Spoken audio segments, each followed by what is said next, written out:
दोस्तों, twelfth fail movie आप सभी लोगों ने देखी होगी और अभी बहुत चर्चा का विषय रही है। असल में हमारे जो शिक्षा व्यवस्था है यह उस पर प्रश्न करती है। आप लोग यह सभी जानते हैं कि प्रकृति ने सभी मनुष्यों को एक जैसा बनाया है। सभी में कुछ न कुछ योग्यताएं दी ही है और वह अपनी योग्यता के बल पर ही अपना जीवन चलाता है। अब जरूरी यह नहीं है कि किसी व्यक्ति को गणित में अच्छे नंबर आए तो वह अच्छा चित्रकार नहीं बन सकता, या किसी व्यक्ति को फिजिक्स में कम नंबर आए हैं तो वह अच्छा पेंटर नहीं बन सकता या अच्छा गायक नहीं बन सकता। हर व्यक्ति की अपनी योग्यता है और वह प्रकृति ने उसे डिफ़ॉल्ट रूप से दी हुई है। असल में जो हमारी शिक्षा पद्धति है वह हमें सिर्फ कंपटीशन करना सिखाती है, और कंपटीशन भी अपनी योग्यता से नहीं, वह कंपटीशन सिखाती है कि वह जो पढ़ाई करा रही है उसमें आप कंपटीशन करो, जिसके अंदर आपको यह लगेगा कि जब हम बच्चे को स्कूल भेजते हैं तो आपका बेटा गणित में वीक है, आपका बेटा फिजिक्स में वीक है, आपका बेटा केमिस्ट्री में वीक है। लेकिन कोई भी हमारी शिक्षा पद्धति यह नहीं कहती कि आपका बेटा चित्रकारी में वीक है या आपका बेटा किसी संगीत में वीक है या म्यूज़िक में वीक है। यह वह हमें नहीं बताती, क्योंकि हमारी शिक्षा व्यवस्था जो है वह एक सिलेबस पर आधारित है और वह सिलेबस वही है जो उन्होंने बताया गया है। इसी के साथ ही हमें बचपन से आज्ञाकारी शिष्य होना सिखाया गया है, और यही आज्ञाकारी शिष्य चाहे कलेक्टर बन जाए या कुछ भी बड़ा आदमी बन जाए, वह आज्ञा का पालन हमेशा करता रहता है। और यही हमारी शिक्षा व्यवस्था की सबसे कमज़ोर कड़ी है कि व्यक्ति अपने विचार व्यक्त ही नहीं कर पाता, वह सिर्फ हाईकमान या अपने अपर्स का ऑर्डर ही फॉलो करता रहता है। वह कभी अपर्स को यह समझाने की भी कोशिश नहीं कर सकता कि यह गलत है या यह सही है या यह मेरा मत है। उसे तो सिर्फ और सिर्फ ऑर्डर ही फॉलो करना है। अब हमारी शिक्षा व्यवस्था में यह कंपटीशन तो हमें बचपने से सिखाया जाता है कि ये व्यक्ति गधा है या ये व्यक्ति होशियार है। आगे चलकर आप देखते हैं कि वही गधा व्यक्ति उसी होशियार व्यक्ति को अपने अंडर में रखकर काम करवाता है। जैसे हमने भी देखा होगा, कई नेता लोग मिनिस्टर बन जाते हैं और उसके अंदर आईआईटी या आईएएस पास व्यक्ति उनकी जी हुजूरी करते रहते हैं। तो क्या उस समय जो हमें बताया गया कि ये व्यक्ति गधा है वह होशियार था, या उस समय बताया गया कि यह व्यक्ति होशियार है वह गधा था? यह सब हमारी शिक्षा व्यवस्था की ही खामियां हैं कि हमें सही व्यक्ति पर सही ज्ञान नहीं दिया जाता कि हम किस चीज़ में निपुण हैं और किस चीज़ में हम तरक्की करेंगे तो भविष्य हमारा उज्जवल होगा। अब इसके बाद जब शिक्षा व्यवस्था में बाजार की एंट्री हुई, दोस्तों 85 से 90 तक के बीच में हमारे यहाँ प्री इंजीनियरिंग टेस्ट और प्री मेडिकल टेस्ट होता था। आईएएस, आईपीएस इन सभी के लिए अलग टेस्ट होते थे, लेकिन इंजीनियरिंग और मेडिकल कॉलेज के लिए यह टेस्ट होते थे। यह टेस्ट इसलिए लाए गए क्योंकि उन्हें लगा कि बच्चा 6वीं से लेकर के 11वीं तक का जो रिजल्ट होता था उसमें तो वो शायद नकल करके पास हो जाता था। इस चीज़ को कंपेयर करने के लिए उन्होंने पीईटी और पीएमटी के टेस्ट लाए। यह अच्छी प्रक्रिया थी कि लोग टेस्ट करते थे कि सही व्यक्ति का चुनाव डॉक्टर और इंजीनियर के लिए किया जाए।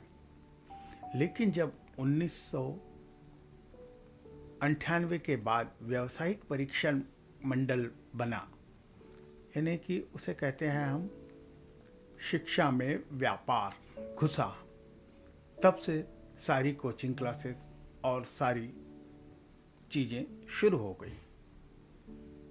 पहले हम लोग ज़्यादा से ज़्यादा ट्यूशन ले लेते थे या किसी गुरु से या किसी बड़े अपने सीनियर से कुछ नोट्स बनवा लेते थे और हम पीईटी और पीएमटी पास कर लेते थे। लेकिन जब इस क्षेत्र में व्यवसाय घुसा तो बड़ी बड़ी कोचिंग इंस्टीट्यूट आई, जिसने हर बच्चे को यह सिखाया कि तू भी कुछ कर सकता है। यहाँ दिक्कत यह आई कि उन्होंने बच्चे को यह नहीं बताया कि तू किस फील्ड में कुछ कर सकता है। उसे यही बताया गया कि तू डॉक्टर बन सकता है या इंजीनियर बन सकता है, तू आईआईटी कर सकता है या आईआईएम कर सकता है।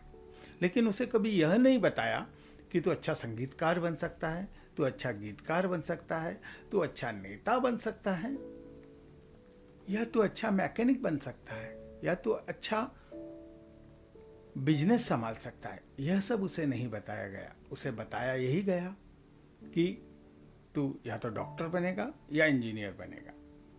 और कोचिंग इंस्टीट्यूट का साथ हमारे समाज ने दिया। वह भी उसी व्यक्ति को बहुत अच्छा मानते थे जो व्यक्ति बड़े कोचिंग इंस्टीट्यूट में अपना कोचिंग लेता था। असल में यह समाज के साथ साथ परिवार का एक स्टेटस सिंबल भी बन गया कि मेरा बच्चा एलन में पढ़ रहा है, मेरा बच्चा कोटा पढ़ रहा है, मेरा बच्चा यहाँ पढ़ रहा है। मतलब घर की महिलाएं और घर के परिवार के लोग कभी भी सामाजिक समारोह में जा करके बहुत ही उत्साह से बताते थे कि मेरा बेटा फलानी की कोचिंग में पढ़ाई कर रहा है। वहाँ पर हमने इसके लिए 4 लाख दिए, 5 लाख दिए, इतना सब। जबकि यह कोचिंग की व्यवस्था ही गलत है।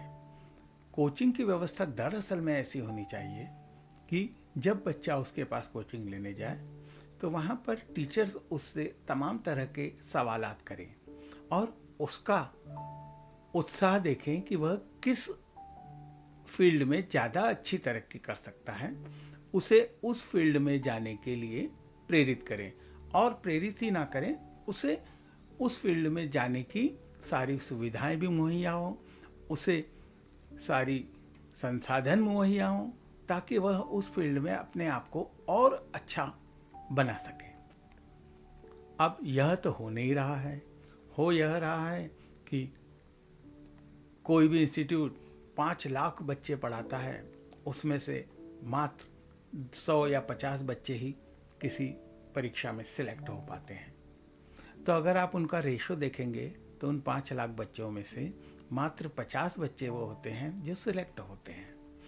और यही बच्चे वो होते हैं जो अगर कोचिंग नहीं जाते तो भी सिलेक्ट हो जाते हैं। आपको मैं मेरा वाकया बताऊं कि जब मैं मेरी बेटी को, जिसने कि 12th में 98% लाई थी, उसे जब लेकर के मैं कोटा में गया, एलन इंस्टीट्यूट के मालिक श्री माहेश्वरी जी से जब मिला तो मैंने उनसे 2 ही क्वेश्चन करे थे। पहला प्रश्न यह था कि या तो आप मेरी बेटी का इंटरव्यू लें और मुझे पहले बताएं कि यह डॉक्टर बन सकती है कि नहीं। आपके टीचर्स का,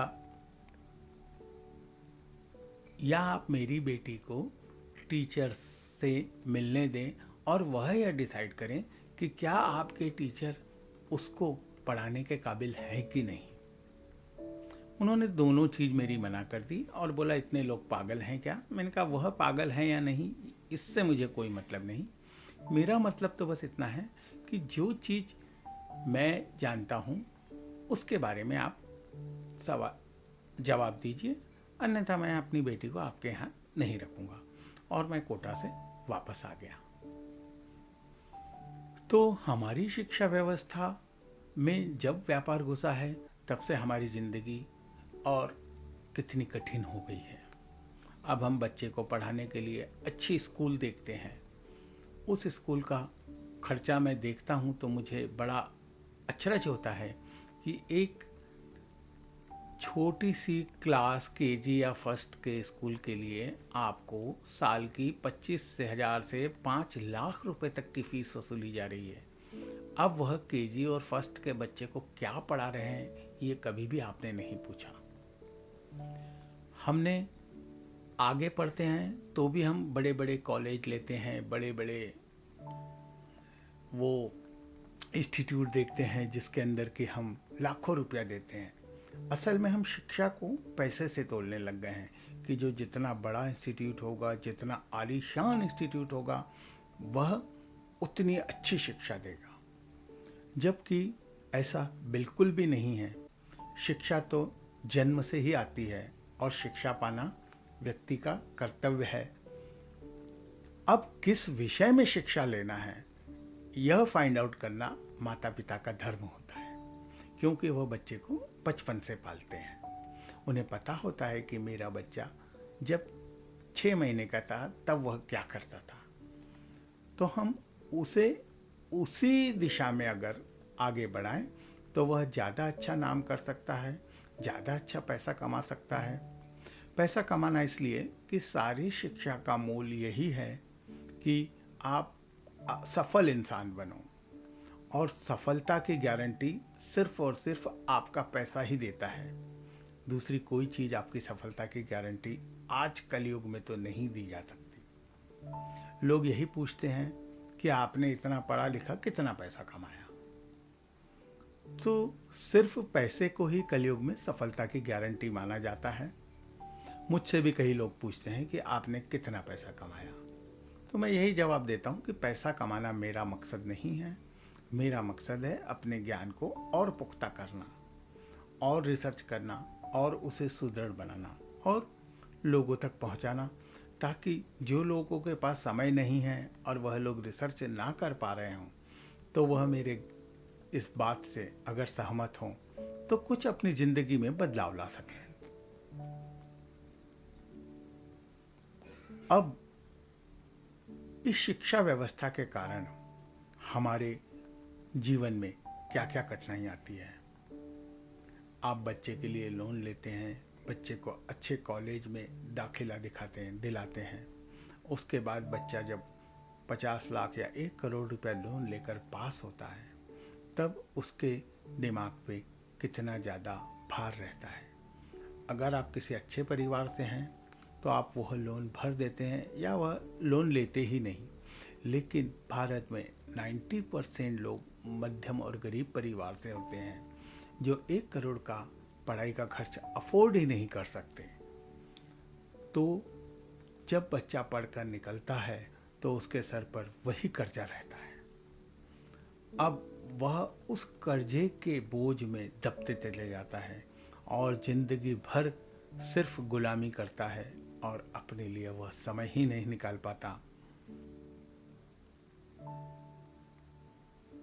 और हम यह भी देखते हैं कि जब हमारा बच्चा पढ़ लिख के इंजीनियर बन के बाहर निकलता है तो उसे नौकरी मिलती है टाइम कीपर से भी कम सैलरी की।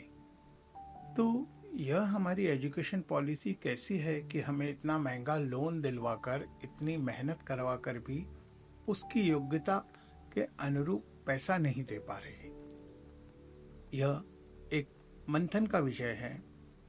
इस पे और भी बातें होंगी आगे। मेडिकल सिस्टम, मेडिकल एजुकेशन, इस पर भी बात की जाएगी। अगर आपको वीडियो अच्छा लगा हो तो आप ज़रूर शेयर और लाइक करें। धन्यवाद।